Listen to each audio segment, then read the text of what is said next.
أعوذ بالله من الشيطان الرجيم بسم الله الرحمن الرحيم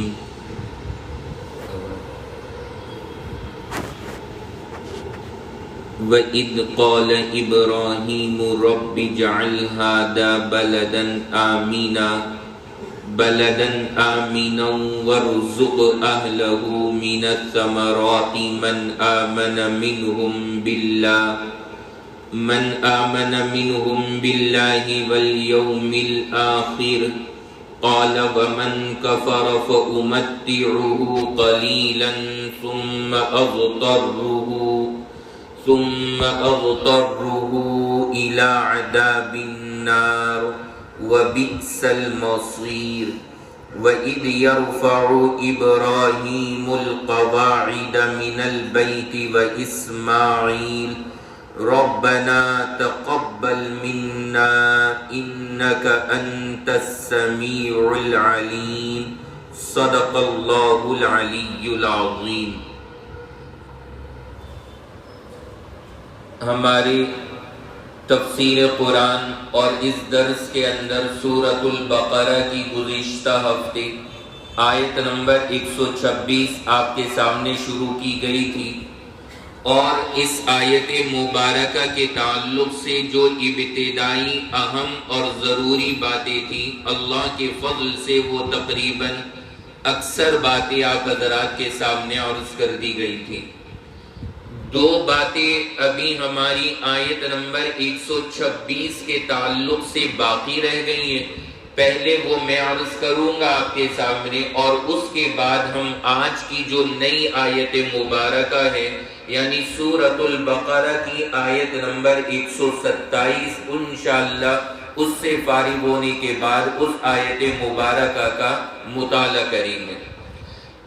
اللہ رب العزت سے دعا فرمائیں کہ تمام مضامین میں، تمام آیات میں جو بھی نصیحتیں، عبرتیں اور زندگی کے لیے عملی سبق ہمیں قرآن کی روشنی میں ملتے ہیں، اللہ ہم سب کو اپنی زندگی میں انہیں اپنانے کی توفیق عطا فرمائے۔ سورۃ البقرہ آیت نمبر 126 گزشتہ ہفتے آپ سن چکے ہیں، لیکن دو باتیں چونکہ اور میں ابھی عرض کروں گا اس کے تعلق سے، تو پہلے میں اس آیت کا ترجمہ سنا دیتا ہوں تاکہ باتیں یاد آ جائیں، پھر جو چیز عرض کرنی ہے وہ عرض کروں گا۔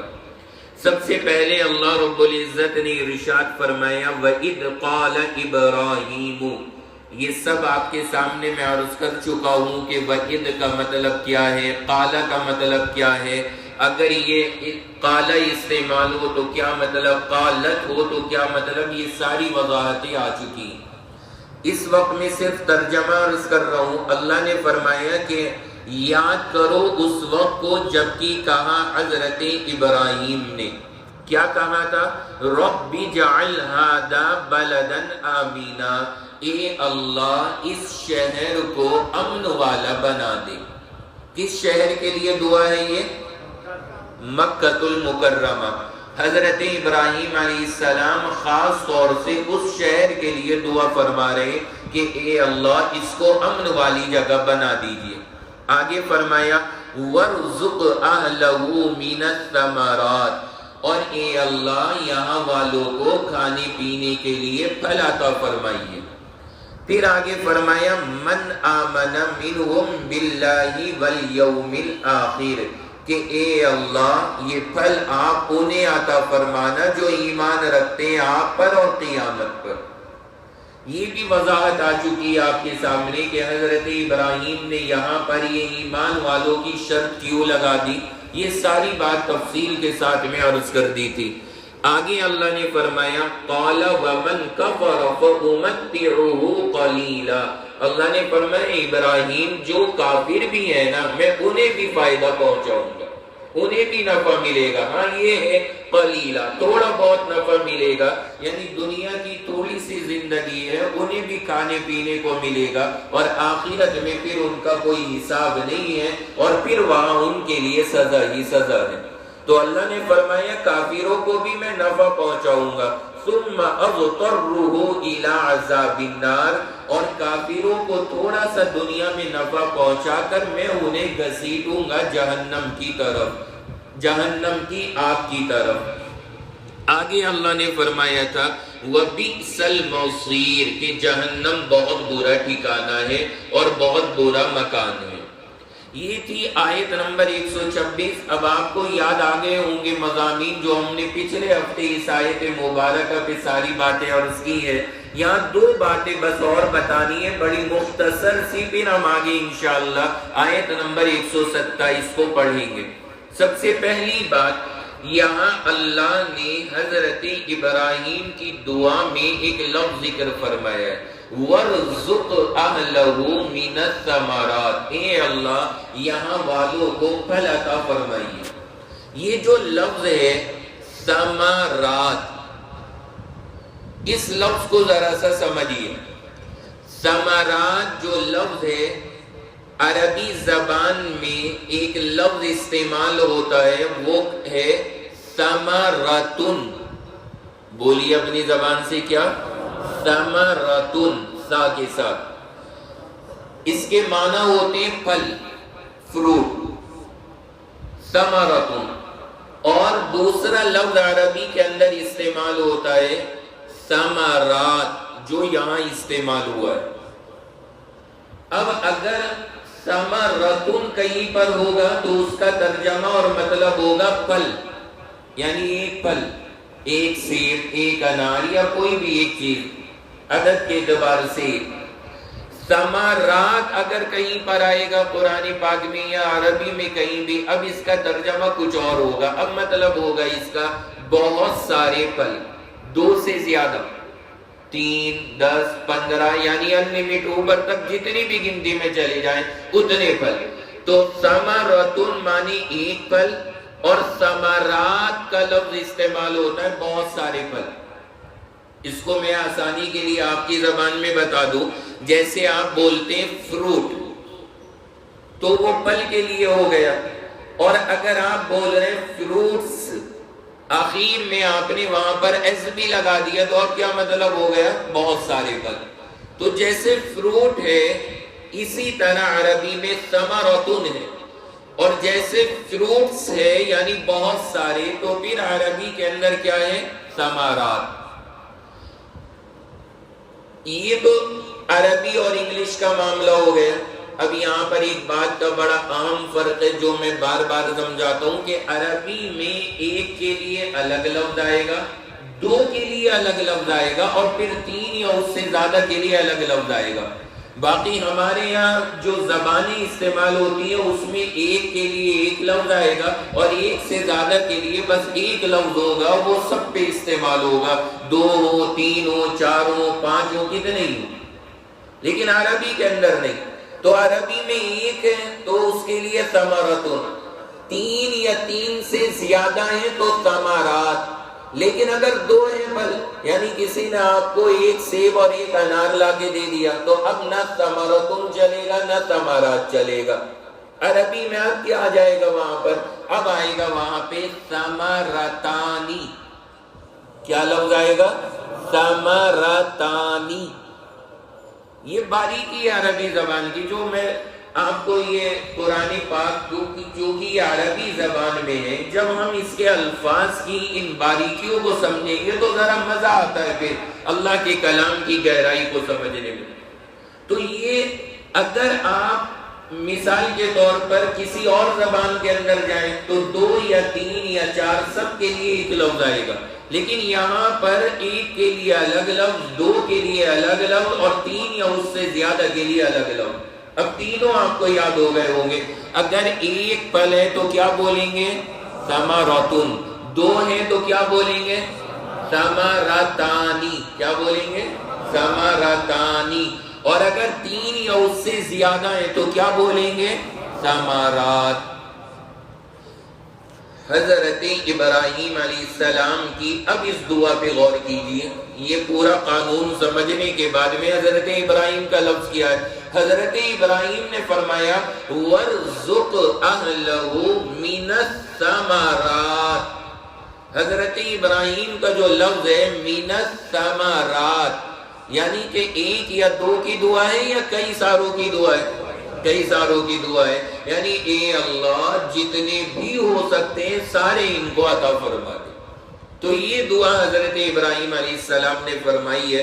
تو پہلی بات مجھے یہ لفظ ثمرۃ اور ثمرات کے تعلق سے عرض کرنی تھی، جو یہاں حضرت ابراہیم کی دعا میں مذکور ہے۔ پچھلے ہفتے اس لفظ کی میں وضاحت نہیں کر سکا تھا، موقع نہیں تھا، اس لیے پہلے اس لفظ کی تکمیل کر دی۔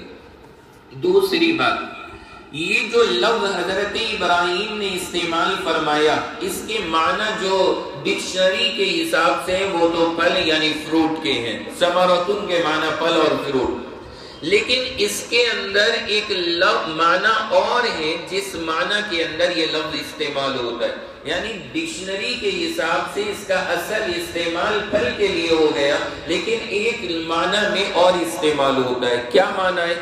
کسی بھی چیز کا جو فائدہ ہے اس فائدے کو عربی میں ثمرہ بولا جاتا ہے۔ کسی بھی چیز کا فائدہ،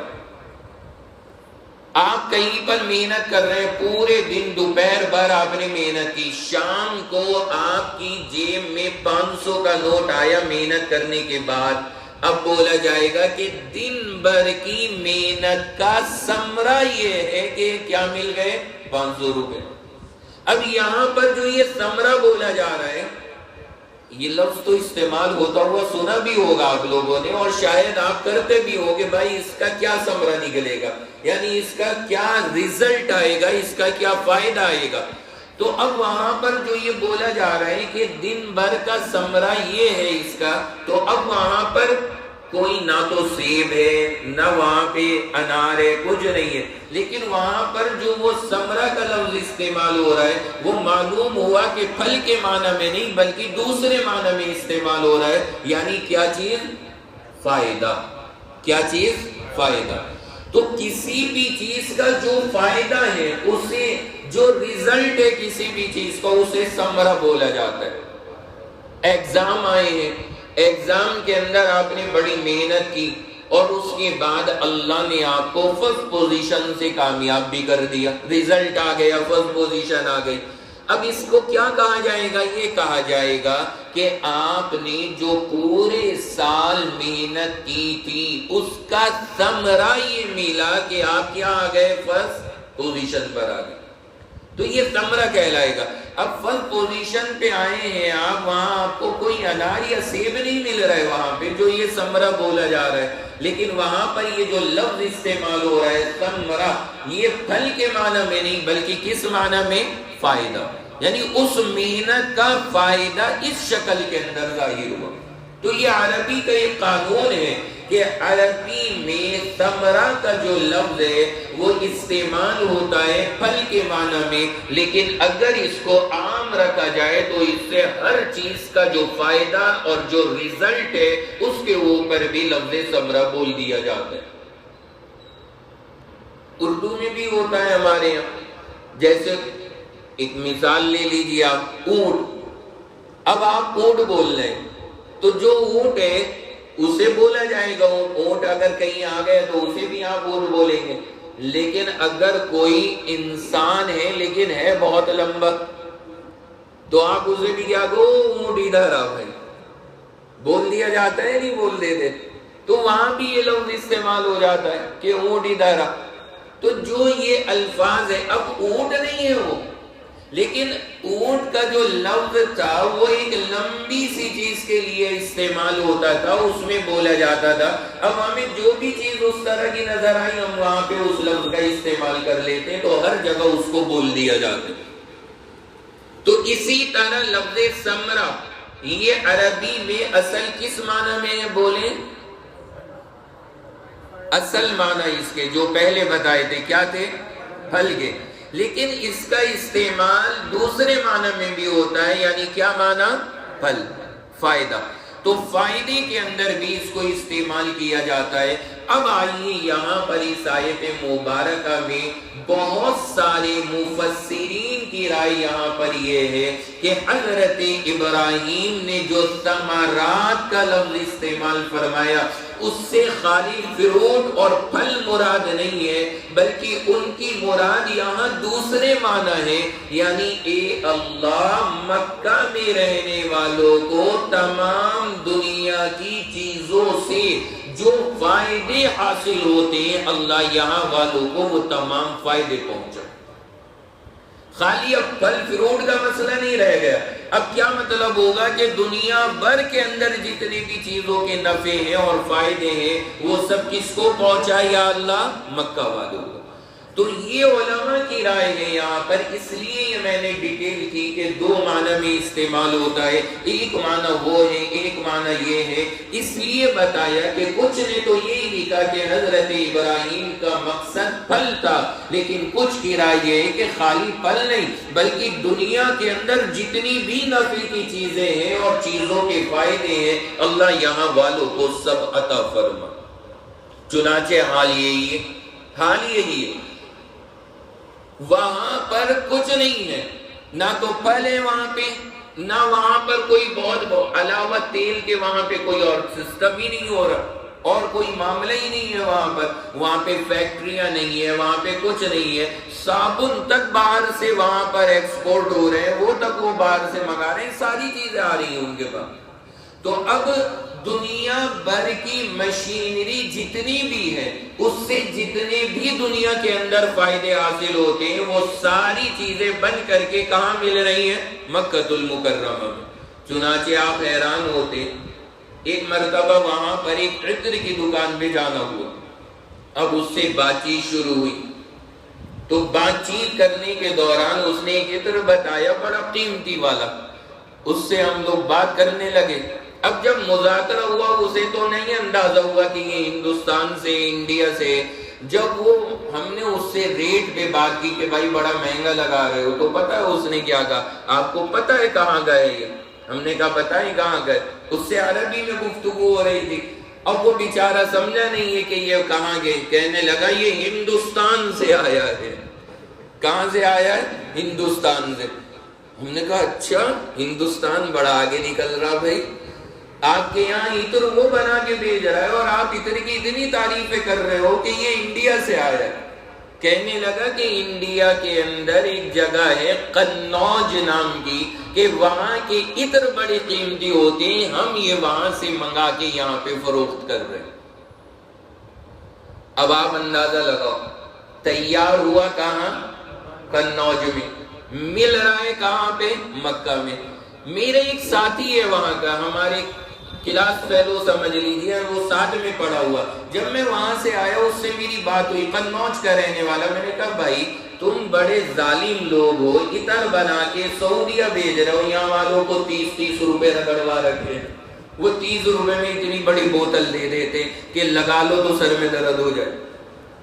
میں نے کہا سارا تم وہاں پہنچا رہے ہو اور یہاں والوں کو محروم کر رکھا ہے۔ کہنے لگا کہ واقعی جو نمبر 1 کا تیار ہوتا ہے وہ ہم یہاں بیچتے ہی نہیں، وہ سارا وہاں جا رہا ہے، وہ سارا وہاں جا رہا ہے کہ یہاں والوں کو تو وہ بھگوانے دولے ہوئے وہی پلٹ کے تقسیم ہو جاتا ہے، وہی چل رہا ہے سارا، یہ 30 روپے میں اور کیا ملے گا۔ تو میں عرض یہ کر رہا آپ کے سامنے کہ وہ بات جو میں عرض کر رہا ہوں وَرْزُقْ أَهْلَهُ مِنَ الثَّمَرَاتِ، اس لفظ پہ غور کیجئے، کتنی اہم بات مفسرین نے لکھی ہے کہ ہر جگہ کی مشینری کے فائدے جو کچھ بھی دنیا میں اللہ نے جہاں جہاں دیا وہ تمام چیزیں ان جگہوں پہ چاہے لوگوں کو نہ ملے، اگر ان جگہ کے رہنے والے لوگوں کو بھی وہ کوالٹی چاہیے اپنے یہاں سے نہیں، انہیں وہاں سے جا کے لینا پڑے، وہاں سارا کوالٹی کا مال ملے گا۔ تو یہ ہے وَرْزُقْ أَهْلَهُ مِنَ الثَّمَرَاتِ۔ اس وقت میرے ذہن میں یہی آیت مبارک آئی، میں نے کہا حضرت ابراہیم علیہ السلام کی دعا اس کا اثر ہے کہ اللہ نے اس طرح کا معاملہ دنیا میں ظاہر فرمایا، وَرْزُقْ أَهْلَهُ مِنَ الثَّمَرَاتِ۔ تو اب یہ لفظ ثمرات کی پوری تحقیق آ گئی ہے آپ کے سامنے، اس کے معنی کیا ہیں، مطلب کیا ہے، کتنے معنی میں استعمال ہوتا ہے اور یہاں پر اللہ نے اس کو کس معنی میں استعمال کیا ہے، حضرت ابراہیم کی دعا کے اندر کون سے معنی مراد تھے، یہ سب میں نے وضاحت کر دی ہے۔ تو زیادہ رائے صحیح یہی لگتی ہے کہ خالی پھلوں کی دعا نہیں تھی، اللہ سے حضرت ابراہیم نے دنیا کے ہر فائدے کی ان کے لیے دعا کی، جس کا نتیجہ آج وہاں آپ کے سامنے۔ یہ تھا پہلا لفظ جو مجھے بتانا تھا۔ دوسرا ایک لفظ ہے اس میں وَبِئْسَ الْمَصِيرُ، یہ جو لفظ ہے اس پہ تھوڑی سی توجہ ڈالے۔ اس کا ترجمہ ہم نے کیا تھا کہ جہنم برا ٹھکانہ ہے، جہنم برا ٹھکانہ ہے۔ اس میں ایک بات مجھے عرض یہ کرنی ہے کہ دیکھیں برا ٹھکانہ جہنم کو کہا گیا، حالانکہ دنیا میں بھی بہت سارے ٹھکانے جو برے ہوتے ہیں، مثال کے طور پر جیل وغیرہ۔ تو اگر جیل وغیرہ یہ جو دنیا کے اندر ساری چیزیں موجود ہیں، اگر آپ دیکھیں تو یہ بھی برے ٹھکانے، وَبِئْسَ الْمَصِيرُ، برا ٹھکانہ۔ لیکن جہنم کو اللہ نے خاص طور سے برا ٹھکانہ فرمایا۔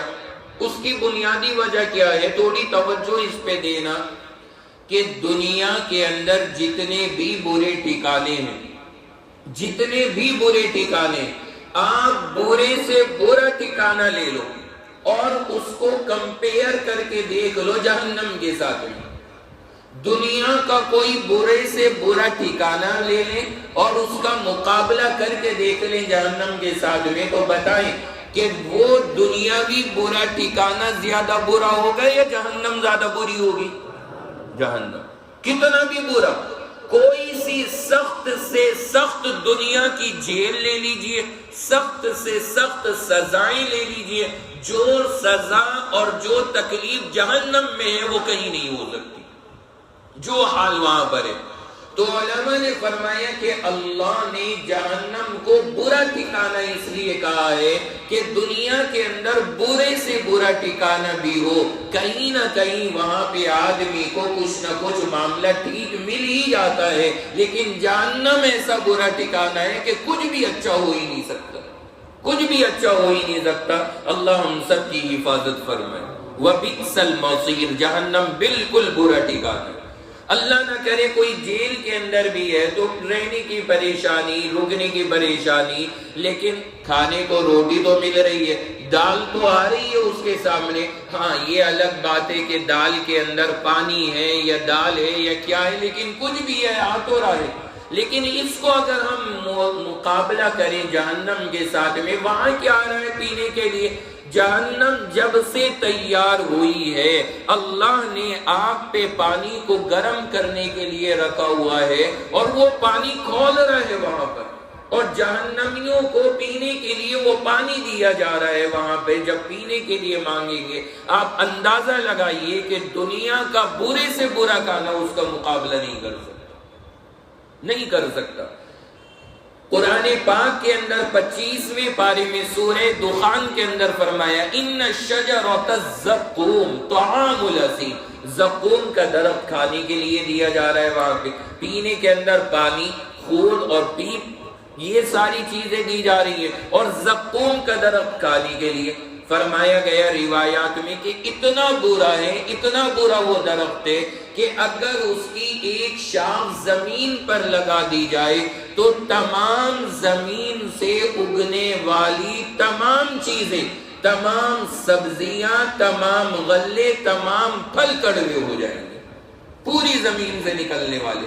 اگر اس کی ایک شاخ زمین پہ لگا دی جائے، اب آپ اندازہ لگائیے کہ اس کی برائی کا کیا حال ہوگا، پھر جو وہاں غذا کے طور پر اللہ دیں گے۔ تو اس لیے کہا وَبِئْسَ الْمَصِيرُ، اس سے برا ٹھکانہ کوئی نہیں ہو سکتا جتنا برا ٹھکانہ جہنم ہے۔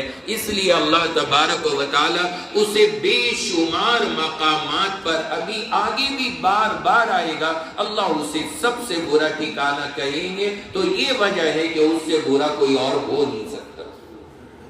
یہ تھی آیت نمبر 126 ہماری، یہ پوری ہوئی ہے۔ 2 لفظ ہمارے باقی رہ گئے تھے وضاحت سے، ایک لفظ ثمرات اور وبئس المصیر۔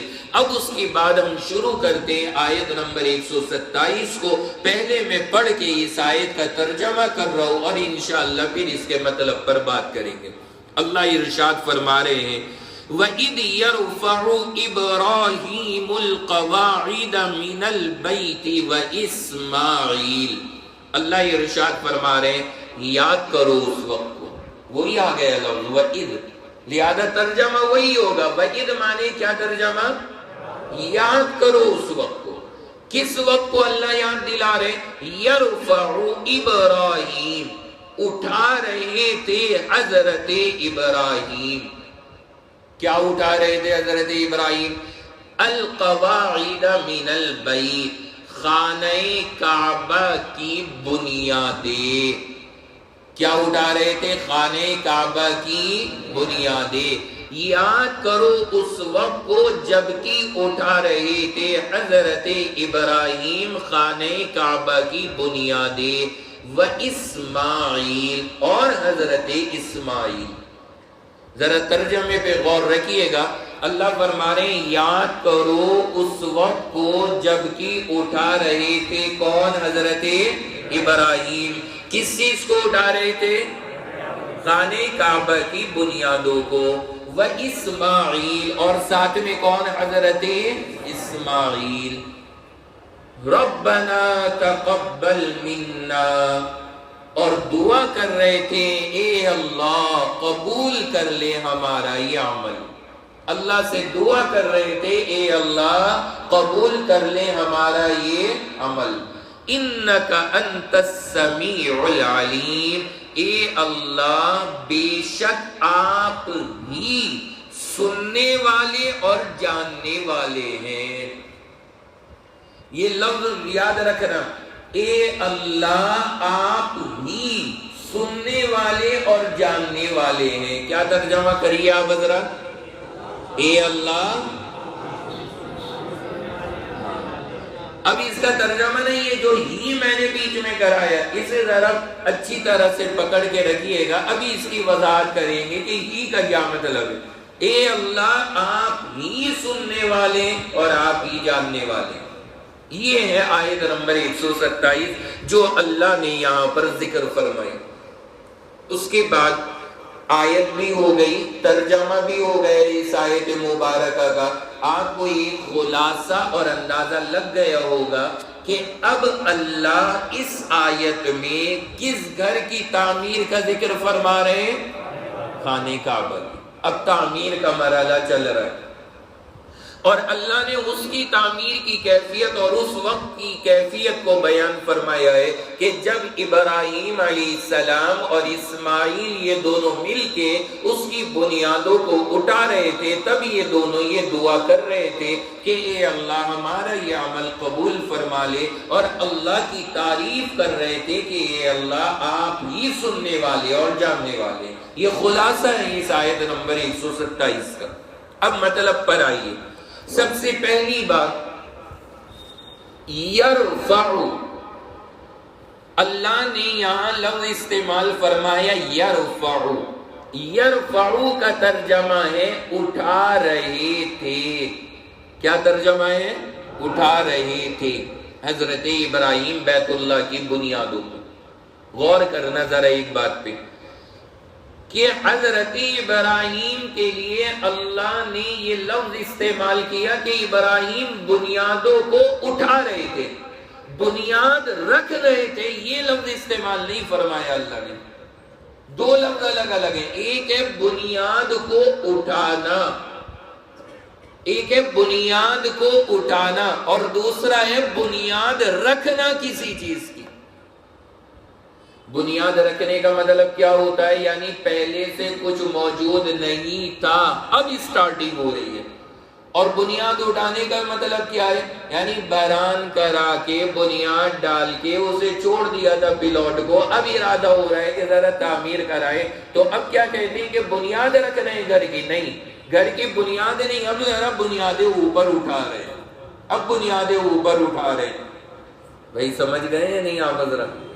ایک تو ہے کہ آپ کا پلاٹ پڑا ہے، اس میں باران بھی نہیں ہے، بنیاد بھی نہیں پڑی، اور اب آپ کو پہلی اینٹ رکھنی ہے. تو کیا کہیں گے کہ بنیاد رکھ رہے ہیں یا بنیاد اٹھا رہے ہیں؟ رکھ رہے ہیں. اور آپ نے بنیادیں بھر کے چھوڑ دیا، اور سال 2 سال کے بعد اب تعمیر شروع کر رہے ہیں، تو اب کیا کہیں گے؟ رکھ رہے ہیں یا اٹھا رہے ہیں؟ اٹھا رہے ہیں۔ اب آپ اس پہ غور کریں، اللہ نے فرمایا کہ ابراہیم بنیاد اٹھا رہے تھے، یہ نہیں فرمایا رکھ رہے تھے۔ وجہ کیا ہے؟ آپ سب حضرات کو میں بتا چکا ہوں کہ خانہ کعبہ اس کی بنیاد ابھی نہیں بلکہ حضرت ابراہیم سے بھی ہزاروں سال پہلے رکھی جا چکی، ہزاروں سال پہلے۔ حضرت آدم سے تعمیر میں نے آپ کے سامنے ذکر کی تھی کہ کب سے بیت اللہ کی تعمیر ہوتی چلی آئی ہے، تو اس کی جو بنیادیں ہیں وہ بنیادیں پہلے رکھی ہوئی تھی، اور یہ پہلے سے موجود تھا، لیکن پھر کیا ہوا؟ آندھی طوفان آنے میں وہ سارا اوپر سے ختم ہو گیا، اس کی بنیادیں ڈگ گئیں۔ اللہ نے حضرت ابراہیم کو جب حکم دیا تو حضرت ابراہیم نے نئے طور پہ بنیادوں کو رکھا نہیں، بلکہ جہاں پہ پہلے بنیادیں تھی وہیں سے اسے صاف کر کے اس پہ کیا تعمیر کر دیا؟ خانے کعبہ۔ سمجھ گئے آپ سارے کے سارے؟ تو یہ جو اللہ نے یہاں لفظ استعمال کیا، یرفع ابراہیم بنیاد اٹھا رہے تھے، اس سے یہ بات اور سمجھ میں آتی ہے کہ تعمیر بیت اللہ حضرت ابراہیم سے پہلے ہو چکی ہے، اور حضرت ابراہیم علیہ السلام نے بنیاد رکھی نہیں بلکہ بنیاد کو اٹھایا ہے اور اوپر کی دیواریں تعمیر فرمائی۔ سمجھ گئے سب حضرات؟ تو یہ قرآن پاک کی اس آیت مبارکہ سے یہ بات سمجھ میں آئی۔ دوسری چیز، اللہ نے لفظ استعمال فرمایا قواعد۔ کیا لفظ ہے؟ قواعد۔ تو ابراہیم علیہ السلام کا نام ذکر کیا کہ ابراہیم اٹھا رہے تھے، کس چیز کو اٹھا رہے تھے؟ القواعد، قواعد کو اٹھا رہے تھے۔ قواعد، اب ذرا اس قواعد کے قاعدے سمجھ لیجئے، یہ قواعد لفظ کیا ہے؟ دیکھیں عربی زبان میں یہ جو بنیاد ہوتی ہے، بنیاد جو ہوتی ہے کسی بھی چیز کی ہو، اسے عربی میں بولا جاتا ہے قاعدہ۔ آپ کی آواز نہیں آ رہی بھائی، ذرا بولیں زور سے، کیا بولتے ہیں؟ قاعدہ۔ تو عربی کے اندر بنیاد کو کیا بولا جاتا ہے؟ قاعدہ۔ اور اس کے لیے اگر ایک بنیاد ہے تو قاعدہ، اور اگر بہت ساری بنیادیں ہیں تو کیا بولا جائے گا؟ قواعد۔ کیا بولا جائے گا؟ قواعد۔ اب اللہ نے یہاں پر یہی لفظ استعمال فرمایا، یرفع ابراہیم القواعد، کہ حضرت ابراہیم جو اٹھا رہے تھے قاعدے کو نہیں اٹھا رہے تھے بلکہ کس کو اٹھا رہے تھے؟ قواعد کو اٹھا رہے تھے۔ کیونکہ کتنی بنیادیں ہو جائیں گی خانے کعبہ کی؟ 4 ہیں نا، 4 سائڈ ہیں تو 4 بنیادیں ہو گئی ہیں، تو 4 جو ہے وہ جمع کے اندر چلا گیا، 3 چیز سے اوپر والے عدد میں چلا گیا، تو اب اس کے لیے عربی زبان میں قواعد کا لفظ استعمال ہوگا۔ تو اللہ نے یہاں پہ جو قواعد کا لفظ استعمال کیا، اس کا مطلب ہے کہ ساری بنیادیں حضرت ابراہیم علیہ السلام اٹھا رہے تھے، تو بنیاد کو قاعدہ بولا جاتا ہے، اور کئی ساری بنیادیں ہو تو اسے عربی میں قواعد بولا جاتا ہے۔ آپ نے ایک لفظ سنا ہوگا، قرآن جب کوئی بچہ پڑھنا شروع کرتا ہے تو پارے سے پہلے اسے کیا پڑھایا جاتا ہے؟ قاعدہ۔ قاعدہ۔ اب اس کو قاعدہ کیوں بولا جاتا ہے؟ یہی تو وجہ ہے اس کے قاعدے بولے جانے کی کہ بنیاد ہے یہ اس کی، یہاں سے بنیاد پڑ رہی ہے، آگے یہ بچہ جا کر کے بخاری شریف، مسلم شریف، ترمذی پڑھے گا، لیکن بنیاد کہیں سے ہے؟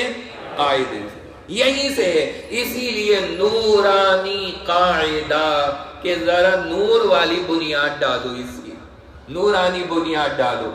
بغدادی قاعدہ، تو یہ ہمارے یہاں پہ چلتے ہیں۔ تو بہرحال یہ جو الفاظ ہیں، یہ جو ہمارے یہاں بولا جاتا ہے قاعدہ، تو اسی لیے اس کو بولتے ہیں کہ یہ بنیاد ہے بچے کی تعلیم کی، بنیاد ہونے کی وجہ سے اس کو قاعدہ بولا جاتا ہے۔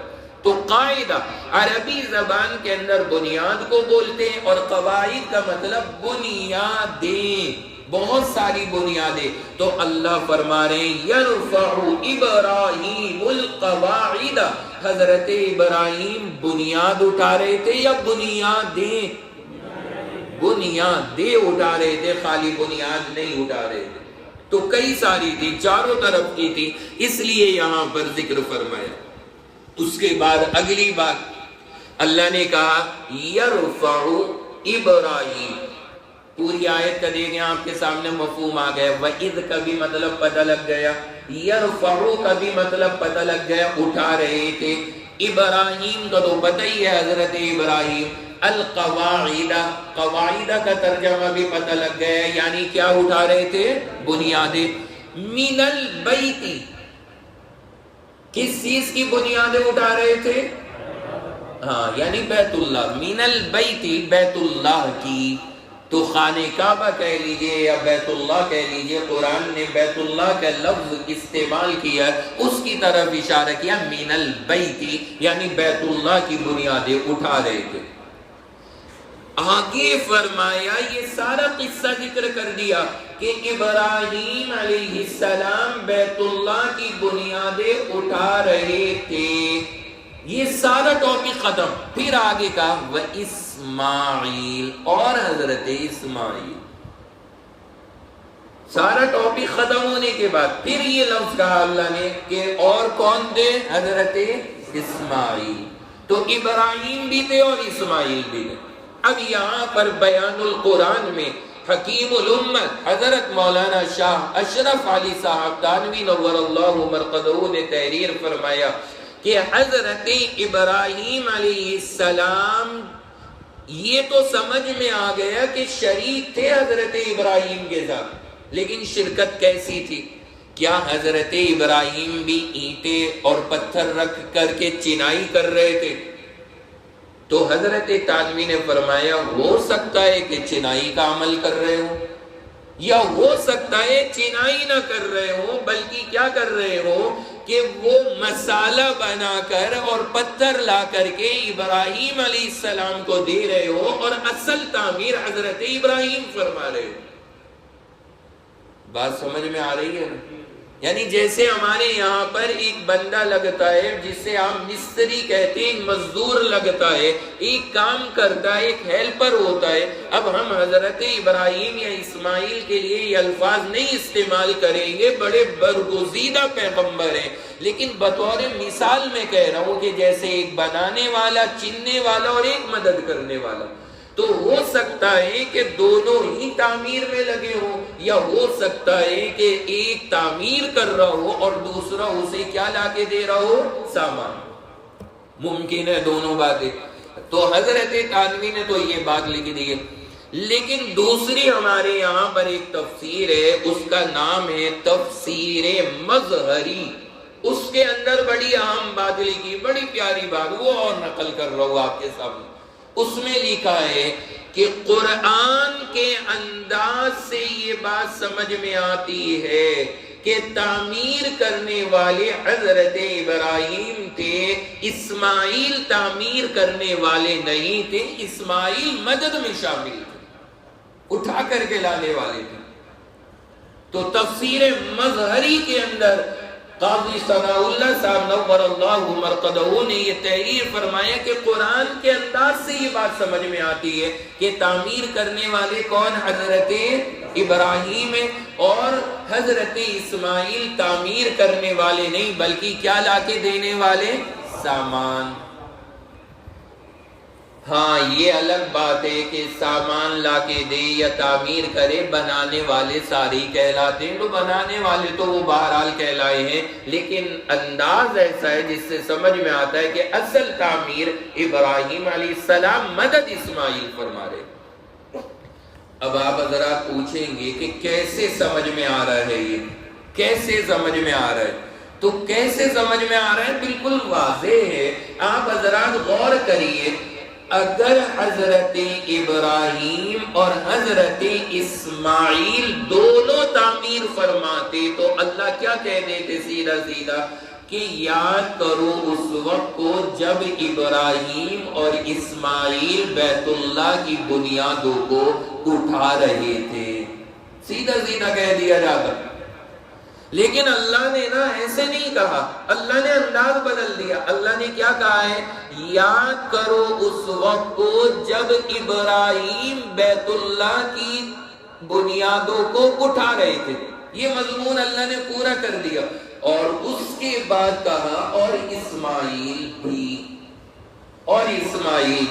اب تھوڑا سا جو یہ الگ کیا ہے اللہ نے، حضرت اسماعیل کا نام یعنی ابراہیم اور اسماعیل کا نام ایک ساتھ ذکر نہ کر کے جو الگ ذکر کیا ہے، اس سے صاف اشارہ ملتا ہے کہ تعمیر میں جو اصل کردار ہے وہ حضرت ابراہیم کا ہے، اور اس میں مدد کے طور پہ جو کردار ہے وہ حضرت اسماعیل کا۔ میرے بھائی سمجھ میں آ گئے ہیں نہیں؟ اس کی مثال لے لیجیے۔ آپ کے گھروں کے اندر، اب آپ گھر جائیں گے، گھر جانے کے بعد آپ کے گھر پر مثال کے طور پر اہلیہ بھی ہے اور بچی بھی ہے۔ اب آپ جب گھر پہ گئے، سامنے آپ کے دسترخوان لگا اور بہت ہی لاجواب ماشاءاللہ سے آپ کے سامنے ڈش آ گئی کہ دیکھ کر کے مزہ آ گیا، گرم بریانی، اوپر کباب رکھے ہوئے آپ کے سامنے آ گئی۔ اب وہ ڈش دیکھ کر کے بڑا منہ میں پانی آئے گئے، کس قدر مزہ آ گیا۔ ایک گھنٹے سے تو مفتی صاحب کی سن رہے تھے، اب ذرا کھانے میں مزہ آئے گا۔ آدمی نے لقمہ رکھا، بھوک بھی لگ رہی ہے، شدت بھی ہے، اور بنا بھی بڑا ذائقہ دار ہے، تعریف کے پل باندھ دیے۔ ویسے مرد جو ہے نا یہ تعریف میں بڑے کنجوس ہوتے ہیں، کرتے نہیں۔ میرے ایک دوست ہیں، ملنے والے ہیں، میں ان سے کہا کرتا ہوں کہ جب گھر پہ کھانا کھایا کرو تو بیگم کی ذرا کھانے میں تعریف کر دیا کرو۔ کہتے ہیں میں نہیں کرتا تعریف واریف، کہ اگر کمی ہے تو بتا دوں گا، اور اگر اچھا بنا ہے تو چپ چاپ کھا لوں گا۔ چپ کھا لینا میرا یہ دلیل ہے کہ پسند آ گیا۔ تعریف نہیں کرتا۔ کیوں نہیں کرتا؟ کہ ریٹ ہائی ہو جائیں گے اس کے، اللہ، ریٹ ہائی ہو جائیں گے۔ ارے میرے بھائی، آپ اگر شوہر ہیں اور آپ کے کسی جملے کی وجہ سے تھوڑے سے بیگم کے ریٹ ہائی ہو بھی جائے تو کیا حرج کی بات ہے؟ آپ کے جملوں سے نہیں ہوں گے تو کیا اجنبیوں کے جملوں سے ریٹ ہائی ہوں گے؟ بات سمجھ رہے ہیں نا میری؟ ہر ایک انسان کو نا اپنی تعریف سننا اچھا لگتا ہے، اپنی تعریف سننا اچھا لگتا ہے۔ اللہ نے یہ فطرت بنائی ہے ہر ایک کی، اور اگر آپ ہمیشہ اس کی برائی ہی برائی کرتے رہو، کبھی اچھائی کرو ہی نہ، کبھی اچھائی زبان سے نہیں نکلتی، ہمیشہ برائی۔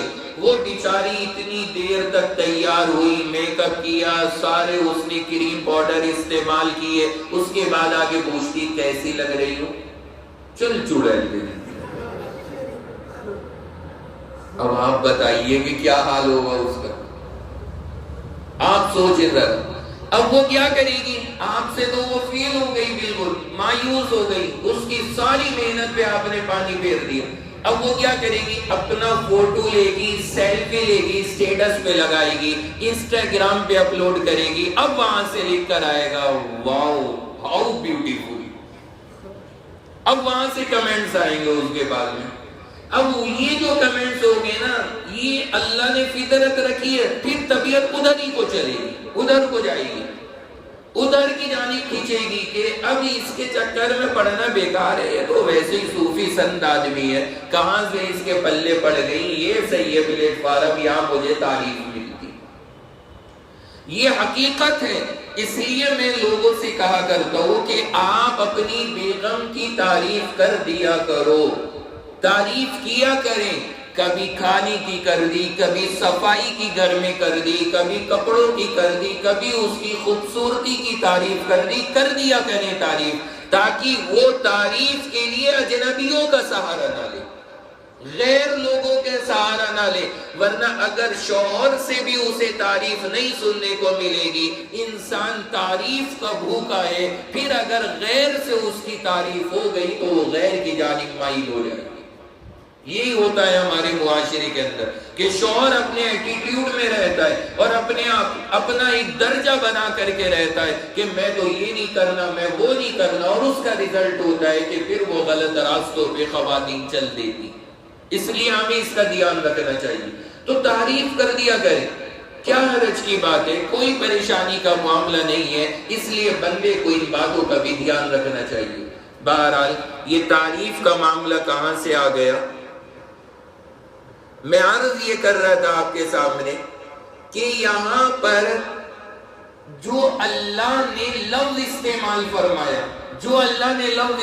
فرمایا، تو پہلے جو اللہ نے ذکر کیا وَإِذْ يَرْفَعُ إِبْرَاهِيمُ الْقَوَاعِدَ، اللہ نے کیا فرمایا کہ بیت اللہ کی بنیادوں کو کون اٹھا رہے تھے؟ حضرت ابراہیم، اور آگے کہا اور اسماعیل۔ تو اس سے سمجھ میں آ گیا کہ اصل اٹھانے والے کون تھے؟ حضرت ابراہیم تھے، اور مدد کس نے کی؟ حضرت اسماعیل نے۔ تو ہمارے شیخ المشائخ حضرت تھانوی نور اللہ مرقدہ نے اگرچہ دونوں باتیں لکھی ہیں کہ ہو سکتا ہے تعمیر بھی کی ہو اور ہو سکتا ہے خالی مدد کی ہو، لیکن تفسیر مظہری کے حوالے سے میں نے بتایا کہ انہوں نے یہ انداز قرآن کی روشنی میں لکھا ہے کہ سمجھ میں آتا ہے کہ تعمیر میں نہیں بلکہ مدد میں شامل رہے، ورنہ اللہ دونوں کا ذکر ایک ساتھ میں فرما دیتا۔ تو بہرحال یہ ہے یہاں پر حضرت ابراہیم اور حضرت اسماعیل کا معاملہ۔ اس کے بعد آگے اللہ نے ارشاد فرمایا ربنا تقبل منا، یہ دونوں لگے ہوئے ہیں تعمیر میں، ابراہیم بھی اور اسماعیل بھی، اور زبان پہ کیا ہے ان کی؟ ربنا تقبل منا۔ پڑھ لیجئے ایک بار، یہ بڑی اہم دعا ہے، اپنی دعاؤں میں اسے نہ شامل کر لیں، بڑی خاص دعا ہے۔ ربنا تقبل منا، ہر عمل کرنے کے بعد یہ جملہ کہہ لیا کریں ربنا تقبل منا۔ اب کیا مطلب ہے یہاں پر؟ اے ہمارے رب ہمارا یہ عمل قبول فرما، اے ہمارے رب ہمارا یہ عمل کیا فرما؟ قبول فرما۔ اب یہاں پر پھر آپ عربی کی باریکی میں آ جائیے، عربی کا یہ قانون ذرا سمجھیے۔ یہ جو لفظ آیا ربنا، یہ تو آسان سے سمجھ میں آ گیا، آپ کو خود پتہ لگ رہا ہوگا ترجمہ اس کا کہ اے ہمارے رب۔ تقبل، یہ ذرا سمجھنا ہے، یہ بڑا پوائنٹ کا لفظ ہے تقبل۔ دیکھیں عربی میں دو لفظ استعمال ہوتے ہیں، ایک ہے قبول اور ایک ہے تقبل۔ سمجھنا بڑی باریک بات ہے یہ جو میں عرض کر رہا ہوں آپ کے سامنے۔ ایک لفظ ہے قبول اور ایک لفظ ہے تقبل، دونوں کے معنی ہوتے ہیں، ترجمہ اگر کریں دونوں کے معنی قبول کرنا، قبول کے معنی بھی قبول کرنا اور تقبل کے معنی بھی قبول کرنا، لیکن دونوں میں فرق ہے۔ فرق کیا ہے؟ اب اس کو ذرا پہلے ہم مثال سنیے، انشاءاللہ پھر فرق سمجھ میں آ جائے گا۔ آپ سے آپ کے استاد نے، ٹیچر نے کہا کہ یہ کام کر کے آنا، یہ ہوم ورک ہے تمہارا، یہ کر کے آنا۔ اب بندے نے بہت دل لگا کر کے کیا، بہت دل لگا کر کے کیا، اور شاندار لکھا اس نے، بہترین لکھا، اور اسے پوری امید ہے کہ استاد کو جب دکھاؤں گا دل خوش ہو جائے گا اس کا۔ اب وہ لے کر کے آ رہے اپنی کاپی ٹیچر کے سامنے، اب پیش کر رہے ہیں، لیجیے استاد جی میری اس کاپی کو قبول فرمائیے، قبول فرمائیے۔ ٹھیک ہے، یعنی لکھا بھی ہے اس نے اور ایسا لکھا ہے کہ اس کے پسند آنے کا اس کو کیا ہے؟ یقین ہے کہ پسند آئے گا، یہ یقین ہے۔ اور ایک کیا ہے؟ ایک دوسرا معاملہ یہ ہے، ہوم ورک ملا، آ کر کے بیگ ڈال دیا کونے میں اور لگ گئے پہلے تو گیم کھیلنے میں، اس کے بعد شام میں یاد آیا کہ اب کر لوں، لیکن پھر کرنے بیٹھے تو یاد آیا کہ اب تو آئی پی ایل چل رہا ہے، پھر اس میں لگ گئے۔ پھر اس کے بعد میں جب جا کر کے وہ نپٹا تو نیند اتنی آ رہی کہ پتہ لگا جہاں وہ ختم ہوا جنابے والا سو گئے۔ اب صبح کو اٹھے ہیں، بیدار ہوئے، اسکول کا ٹائم ہو گیا، اب بھاگ کر کے جا رہے ہیں۔ اب کیا کیا؟ بھائی تو اپنی کاپی دے دے، وہ اپنی کاپی دے دے، بائک پہ رکشہ پہ جا رہے ہیں اور جاتے جاتے نقلیں ماری جا رہی ہیں۔ ہوتا ہے یا نہیں ہوتا بھائی؟ اسکول والے بیٹھے ہوں گے سارے، اسکول ہو یا مدرسہ، کہانی ایک ہی ہے سب جگہ۔ اب کیا ہے، دل کے اندر کیا چل رہا ہوتا ہے شاگرد کے؟ بس یار لے لے یہ کسی طرح، ورنہ تو پٹائی پتہ نہیں کتنی ہوگی میری، پکڑا جاؤں گا، یہ ہوگا وہ ہوگا، ڈر ہوتا ہے دل کے اندر، ڈر ہوتا ہے۔ ایک کیفیت وہ تھی، یعنی دینے کے وقت میں پورا یقین تھا کہ استاد خوش ہو جائیں گے۔ اب ایسا بچہ سینہ تان کے آگے بڑی ہمت کے ساتھ پیش کرتا ہے، لیجئے چیک کیجئے۔ اور ایک وہ ہے جو صبح میں جاتے جاتے وہ نقلیں مار رہا ہے، اب جب وہ پیش کرے گا وہ چور ہوگا دل میں کہ بس اللہ عزت رکھ لینا، عزت رکھ لینا، عزت رکھ لینا، دل میں یہ چل رہا ہے۔ عربی زبان میں اب آئیے دونوں لفظوں میں سمجھاتا ہوں، قبول اور تقبل میں اب کیا فرق ہے۔ جو پہلے والا ہے، جس بندے کو دل میں 100% یقین ہے کہ یہ قبول ہوگی میری کاپی، جب وہ پیش کرے گا اپنی کاپی تو استاد کو کہے گا حضرت استاد صاحب میری کاپی قبول فرمائیے۔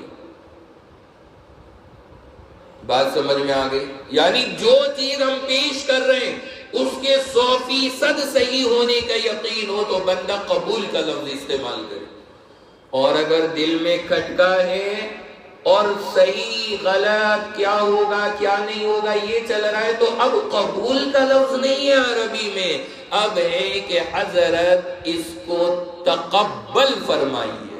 کیا فرمائیے؟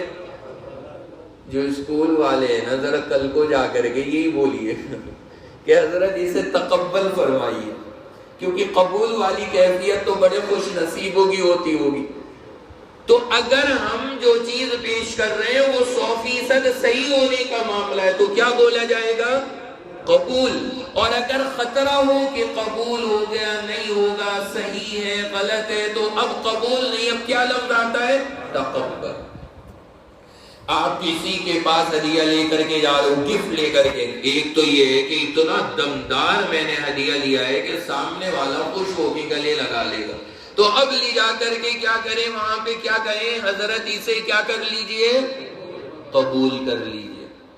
وہاں لے جا کر کے اب یہ لفظ بولے کہ قبول فرما لیجئے، وہاں لے جا کر کے جب دیں۔ اور اگر یہ ڈر چل رہا ہو کہ پتہ نہیں لیں گے نہیں لیں گے، پسند آئے گا نہیں آئے گا، تو اب حضرت اسے قبول نہیں، کیا کر لیجئے، اسے تقبل فرما لیجئے۔ اب وہاں پہ تقبل کا لفظ آئے گا۔ تو اگر ذرا رسگلے ہیں تو کیا ہونا چاہیے؟ بولو بھائی، قبول۔ اور اگر وہی سب الٹی سیدھی سی چیزیں ہیں تو پھر کیا ہونا چاہیے؟ تقبل۔ جہاں خطرہ ہو کہ پتہ نہیں پسند آئے گا یا نہیں تو وہاں تقبل، جہاں یقین ہو وہاں قبول۔ بات سمجھ گئے سب حضرات؟ اب آ جائیے اپنے ٹاپک پر جو ہمارا یہاں پر حضرت ابراہیم اور اسماعیل تعمیر فرما رہے ہیں اور لفظ کیا استعمال کر رہے ہیں؟ ربنا تقبل منا۔ کیا لفظ ہے یہاں پر؟ تقبل۔ قبول کا لفظ نہیں ہے، تقبل کا لفظ استعمال فرمایا۔ مفسرین نے کتابوں کے اندر لکھا ہے کہ کیوں استعمال کیا تقبل کا، اس کی وجہ یہ ہے کہ دونوں کے ذہنوں میں یہ تھا کہ ہم یہ کام کر تو رہے ہیں اور بہت بڑی عبادت کا کام ہے، لیکن پتہ نہیں جس طرح اللہ کی منشا ہے ویسا ہم سے کام ہو رہا یا نہیں ہو رہا، جیسا اللہ کو اخلاص چاہیے ہے ویسا اخلاص ہے یا نہیں ہے، بھروسہ نہیں تھا، اور رب کے سامنے اپنے عمل کو پیش کرنا ہے تو قبول کا لفظ استعمال نہیں کیا کیونکہ اپنے عمل میں کوتاہی کا خطرہ ہے، تقبل کا لفظ استعمال کیا تاکہ پہلے ہی قرار ہو جائے اللہ خطرہ ہے اس میں کوتاہی کا، اگر کوتاہی ہو تب بھی معاف کر کے قبول فرما دی۔ بات سمجھ گئے؟ سمجھ رہا یہ ہے ربنا تقبل منا، اے اللہ یہ ہماری طرف سے تقبل فرمائیے۔ اب ہم اس کا ترجمہ چاہے قبول ہی سے کر لے، کوئی حرج کی بات نہیں، لیکن اس لفظ کی میں نے باریکی سمجھائی کہ ابراہیم اور اسماعیل علیہ السلام نبی ہیں، اپنی عبادتوں پر اپنے کاموں پہ فخر نہیں ہے، ناز نہیں ہے، تکبر نہیں ہے، اس میں بھی کمی کوتاہی کا ڈر ہے، ڈر کر کے اللہ کے سامنے پیش کر رہے ہیں اللہ کمی ہو کوتاہی ہو جو بھی ہو آپ اسے معاف کر کے اسے اپنی بارگاہ میں قبول فرما لیں۔ اس لیے یہ لفظ استعمال کیا ربنا تقبل منا، اے اللہ ہماری طرف سے اس کو قبول فرما۔ آخری بات اس لفظ کے تعلق سے یہاں پر ذہن میں رکھنا کہ ایک گمراہ فرقہ گزرا ہے، پہلے بھی ان کا نام آیا ہے، ان کو کہا جاتا ہے معتزلہ۔ کیا بولتے ہیں؟ معتزلہ، بہت گمراہ فرقہ گزرا۔ ان حضرات کا ایک عقیدہ تھا، کیا عقیدہ تھا ان کا عقیدہ یہ ہے اور مانتے تھے یہ اس بات کو کہ اللہ پہ کچھ کام کرنے واجب اور ضروری ہے۔ ہمارا عقیدہ کیا ہے؟ اللہ پہ کوئی کام واجب اور ضروری نہیں ہے، اللہ جو چاہے جب چاہے کرے، کوئی چیز اللہ کے ذمہ لازم اور ضروری نہیں۔ ان کا کیا عقیدہ تھا معتزلہ کا؟ ان کا کہنا یہ ہے کہ اگر کوئی بندہ نیکی کر رہا ہے تو اللہ پہ لازم اور واجب ہے کہ نیکی دے، اسے ثواب دے، اور اگر کوئی گناہ کر رہا ہے تو اللہ پہ لازم ہے کہ اسے عذاب دے، واجب ہے، ضروری ہے۔ ان کا عقیدہ تھا کہ نیک کام کرنے پر اللہ کے لیے لازم ہے کہ اس نیک کام پہ کیا دے؟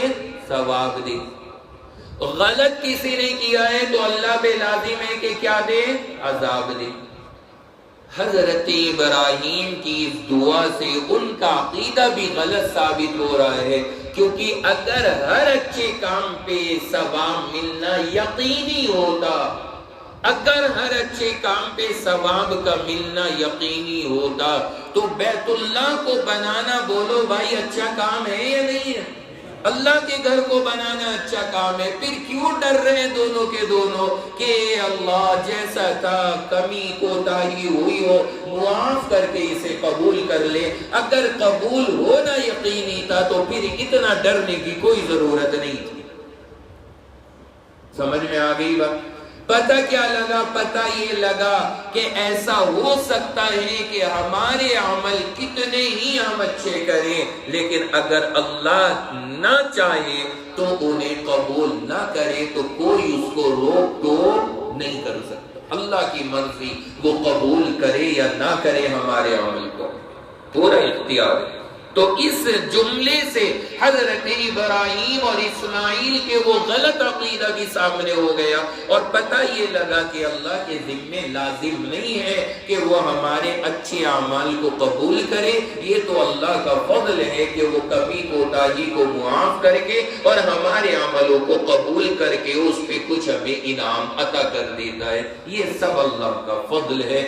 یہاں تک کہ یہ باتیں میں نے عرض کر دی ہے، اس آیت مبارکہ کا آخری ٹکڑا ہمارا رہ گیا انک انت السمیع العلیم۔ ابھی بڑا اہم ہے یہ کہ اللہ ہی سننے والا ہے، حالانکہ دنیا والے بھی سنتے ہیں تو صرف اللہ ہی کو کہنا کہ آپ سننے والے ہیں اور کوئی ہے ہی نہیں سننے والا، اس کا کیا مطلب ہے، کیا مفہوم ہے، کیا باتیں ہیں، انشاءاللہ یہ آئندہ ہفتے عرض کروں گا۔ چونکہ اب ہمارا نظام آپ کو میں نے پہلے بتایا ہے کہ یہ ہے کہ 11 بجے ہمارے درس کا آخری وقت ہے، اب نماز کسی بھی وقت کے حساب سے ہو، ہم اس وقت سے آگے نہیں بڑھانا ہے، تو اس لیے اب وقت مکمل ہو رہا ہے۔ 2-4 سوالات کے جوابات بھی ہوگی انشاءاللہ، پھر اس کے بعد دعا۔ اللہ سے دعا فرمائیں کہ اللہ ہم سب کو بھی اخلاص کے ساتھ تمام نیک کام کرنے کی توفیق عطا فرمائے۔ وآخر دعوانا ان الحمد للہ رب العالمین۔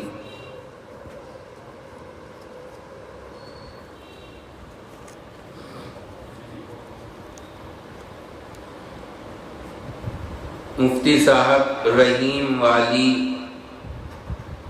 صفت دنیا میں بھی ظاہر ہوتی ہے، ایمان اس نے ہمیں دیا، غیر ایمان والوں کو نہیں دیا۔ ایک بات آئی تھی کہ اللہ کی صفت رحمان دنیا میں ہے اور صفت رحیم آخرت میں ظاہر ہوگی۔ اس پر اس پہ کسی نے پوچھا ہے کہ اللہ کی صفت رحیمی جو ہے وہ تو دنیا میں بھی ہے کہ ہمیں اس نے ایمان دیا۔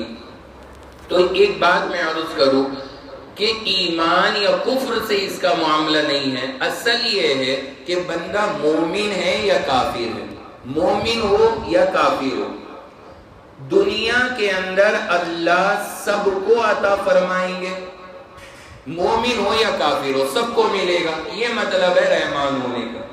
اور رحیم ہونے کا مطلب یہ ہے کہ آخرت میں اللہ صرف ایمان والوں کو عطا فرمائیں گے، بس اتنا سا مطلب ہے۔ اب رہا مسئلہ کہ ایمان ہمیں ملا، انہیں ایمان نہیں ملا، یہ ساری چیزیں تقدیر سے تعلق رکھتی ہیں، اور تقدیر کا مسئلہ ہماری بحث سے باہر ہے، نہ ہی ہماری سمجھ میں آ سکتا ہے، وہ ہم سب کی پہنچ سے باہر ہے، اس لیے وہ ٹاپک ہمارا نہیں ہے۔ What is best way by which a person can become regular for 5 time نماز؟ یہ پوچھ رہے ہیں کہ کیا طریقہ ایسا ہو سکتا ہے کہ بندہ 5 وقت کا نمازی بن جائے پابندی کے ساتھ میں؟ دیکھیں طریقے بہت سارے ہیں، میں اپنے طور پر ایک چیز بتاتا ہوں آپ کو جو میں اپنے اوپر تجربہ کرتا ہوں۔ جب غفلت ہونے لگے، سستی ہو کبھی نماز میں، ایک بات سوچ لینا، حضور کی ایک حدیث آپ نے فرمایا من ترک الصلاة متعمدا فقد کفر، حضور نے فرمایا جس نے ایک نماز کو جان کے چھوڑ دیا یقیناً وہ کافر ہو گیا۔ یہ حدیث میں اللہ کے نبی علیہ السلام، بس صاف حدیث ہے، بندہ جس وقت میں بھی نہ سستی ہو رہی ہو، یہ روایت سوچے کہ حضور کا ارشاد ہے ایک نماز چھوڑی تو یقیناً کافر ہو گیا۔ اب علماء نے نہ اس میں تعبیر کر کے اس کا مطلب نکال کے کہ نہیں بھائی کافر نہیں، کفر کے قریب ہو گیا، یہ ہو گیا وہ ہو گیا، بچانے کی کوشش کی ہے، لیکن اللہ کے نبی کا بالکل کلیئر ارشاد ہے، ہمیں اس کو سامنے رکھنا چاہیے، پھر انشاءاللہ نماز چھوڑنے کی ہمت نہیں ہوگی کہ اگر میں نے یہاں غفلت کی تو میرے ایمان کا نعوذ باللہ سودا ہو جائے۔ تو اس لیے اگر یہ ذہن میں رہے گا تو انشاءاللہ نماز کا اہتمام کہیں نہ کہیں کسی درجے میں ہوگا۔ اگر کوئی شخص غصے میں آ کر یہ قسم کھا لے کہ اب میں اس مسجد میں کبھی نہیں جاؤں گا، اور پھر بعد میں اس مسجد میں چلا جائے اور قسم توڑ دے، تو کیا اس کو گناہ ملے گا اور کفارہ دینا ہوگا یا نہیں؟ بالکل گناہ بھی ہوگا، یعنی کیا مطلب ہے مسجد کے اندر یہ جانے کی قسم کہ میں قدم نہیں رکھوں گا؟ بھائی مسجد والوں سے جھگڑا ہو سکتا ہے نا، مسجد سے ہماری کیا لڑائی ہے؟ پہلی بات۔ دوسری یہ کہ اگر کھا لیے اور اب چلے گئے تو قسم ٹوٹی ہے، کفارہ دینا پڑے گا، یعنی 10 غریبوں کو 2 ٹائم پیٹ بھر کے کھانا کھلاؤ، 10 غریبوں کو 2 وقت کا پیٹ بھر کے کھانا کھلاؤ، یہ کفارہ دینا پڑے گا، لازم ہوگا شرعاً۔ اس صلاۃ التسبیح پرووڈ بائی صحیح حدیث۔ یہ پوچھا ہے کہ صلاۃ التسبیح کا ثبوت کیا صحیح حدیث سے ہے یا نہیں ہے؟ اتفاقی طور پر ابھی 2 دن پہلے میں نے اس کے اوپر ایک مضمون لکھا تھا، میں اس سے آپ کو خلاصہ بتا دیتا ہوں کہ صلاۃ التسبیح کے اوپر جو یہ بات ہمارے یہاں بار بار آتی ہے اس سلسلے میں کیا ہدایت ہے، اس کو ذرا سمجھ لیجئے گا۔ دیکھیں صلاۃ التسبیح کس طرح کی حدیث سے ثابت ہے؟ جس حدیث سے اس کا ثبوت ہے وہ صحیح ہے یا ضعیف ہے؟ اس بارے میں یاد رکھنا ایک حدیث ہے جو آئی ہے ترمذی شریف میں اور ابو داؤد شریف میں، دو کتابیں نام سنا ہوگا آپ سب نے بار بار، ان دو جگہ پر آئی ہے، ترمذی شریف اور ابو داؤد شریف، ان دو کتابوں میں، ان دو کتابوں میں جو یہ حدیث آئی ہے وہ سند کے اعتبار سے ضعیف ہے۔ کیا ہے؟ سند کے اعتبار سے ضعیف ہے۔ لیکن ابھی وہ بھی درجے یاد رکھنا، سب سے نمبر 1 پہ کیا ہوتی ہے؟ صحیح، اس کے بعد کیا ہوتی ہے؟ ضعیف، اور پھر اس کے بعد موضوع۔ بھول جاتے ہیں دوڑے دن میں۔ سب سے نمبر 1 کیا ہوتی ہے؟ صحیح، اس کے بعد ایک اور میں نے بتایا تھا حسن، لیکن چلیں اس کو آپ ابھی سائیڈ میں رکھتے ہیں، صحیح، ضعیف اور موضوع، یہ 3 درجے کی حدیث ہوتی ہیں۔ اب جو یہ ترمذی اور ابو داؤد کے اندر حدیث آئی ہے وہ سند کے اعتبار سے کیسی ہے؟ ضعیف ہے، کمزور درجے کی ہے۔ اس کو سارے پیش کر دیں کہ دیکھو یہ کمزور حدیث ہے، اس میں یہ صلاۃ التسبیح کا ذکر ہے، یہ نہیں پڑھنی چاہیے، یہ نہیں کرنی چاہیے۔ اب ذرا آپ ترمذی اور ابو داؤد کی وہ حدیث سائیڈ میں رکھیں، اب ایک دوسری کتاب میں آ گئے۔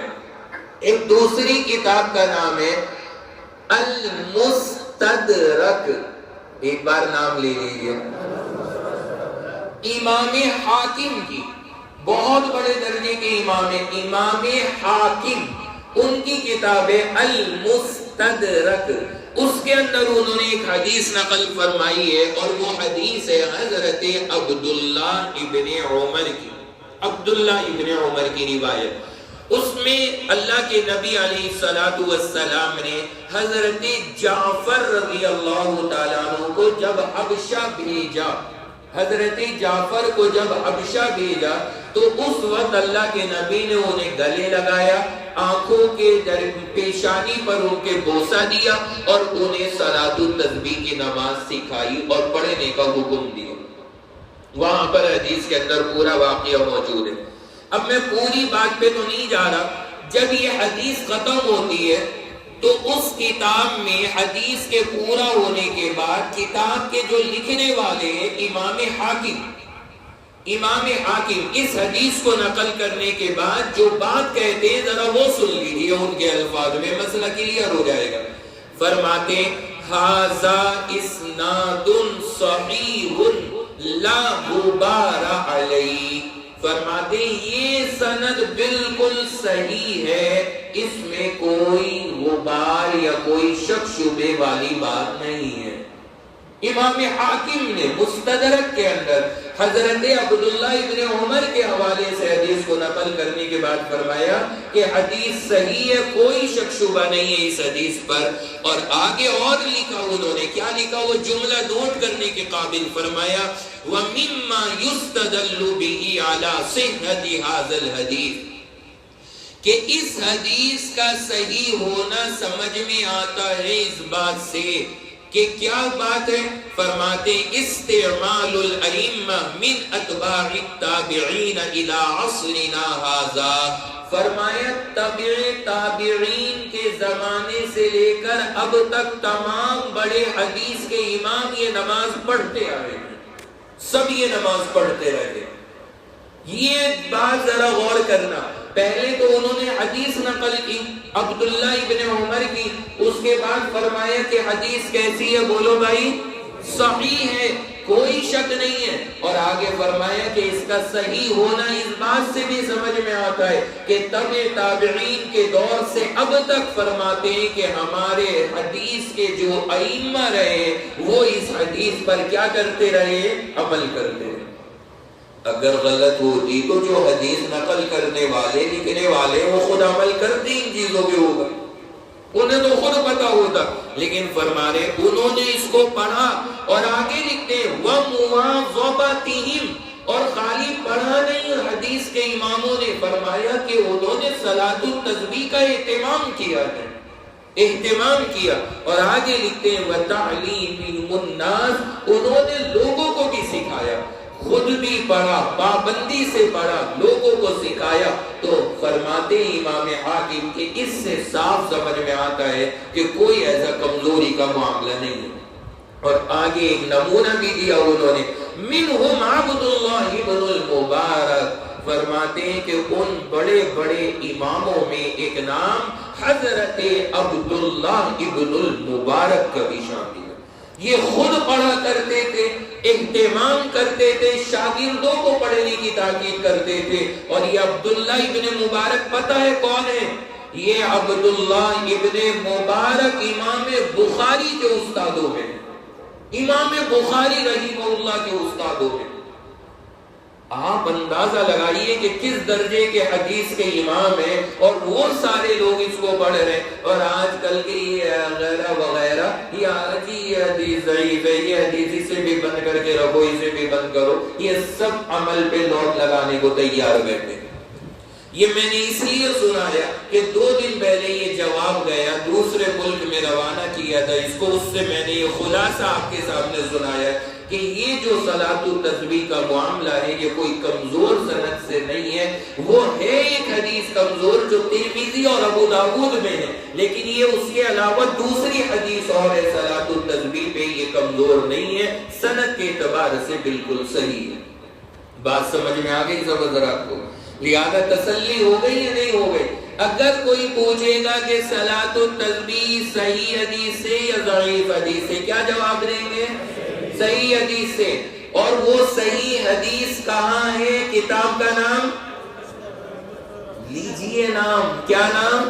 مستدرک۔ بولو بھائی، میں نے تو شارٹ میں بتایا، ورنہ پورا نام ہے المستدرک علی الصحیحین للحاکم النیسابوری رحمہ اللہ۔ اب میں نے آپ کو یہ چھوڑا، ورنہ آپ کہیں گے کوئی وظیفہ بتا دیا تب درود کرنے کا۔ تو المستدرک آپ یاد رکھیے، لکھنے والے کا نام کیا ہے؟ حاکم۔ لکھنے والے کا نام حاکم۔ انہوں نے حدیث کو کیا کہا ہے؟ سب بولے صحیح کہا ہے کہ صحیح ہے، اور آگے صحیح ہونے کو انہوں نے ثابت کیا کہ حدیث کے بڑے بڑے امام اس نماز کو پڑھتے آئے ہیں، اور ان بڑے اماموں میں ایک نام بتایا، کس کا؟ عبداللہ ابن المبارک، جو کون ہے؟ امام بخاری، مفتی عثمان کے استاد نہیں، امام بخاری کے استاد۔ ہمارے تو اتنے اوپر جا کر کے آئیں گے کہ ہم سوچ بھی نہیں سکتے، کئی نسلیں کئی پیڑھیاں گزر جائیں گی تب عبداللہ ابن المبارک کے دور تک پہنچیں گے۔ تو اس زمانے کے بندے اور حدیث کے امام وہ اس پر عمل کرتے آئے ہیں، تو امام حاکم نے فرمایا کہ کمزور نہیں ہو سکتی۔ یہ خلاصہ میں نے رکھ دیا، چونکہ یہ بات کبھی نہ کبھی آتی رہتی ہے، لوگ آپ کو دکھائیں گے وہ ابو داؤد اور ترمذی والی حدیث، اور اسی کو پیش کر کے کہیں گے دیکھو امام ترمذی ابو داؤد وہ خود ضعیف کہہ رہے ہیں، لیکن ادھر والا جو یہ مستدرک کا پہلو ہے اور حدیث ہے، یہ سامنے نہیں لائی جاتی۔ آپ کے سامنے میں نے رکھ دیا ہے، باقی تفصیل اور بھی ہے جسے چاہے وہ الگ سے رجوع کر سکتا ہے۔ وآخر دعوانا ان الحمد للہ رب دعا فرمائیں۔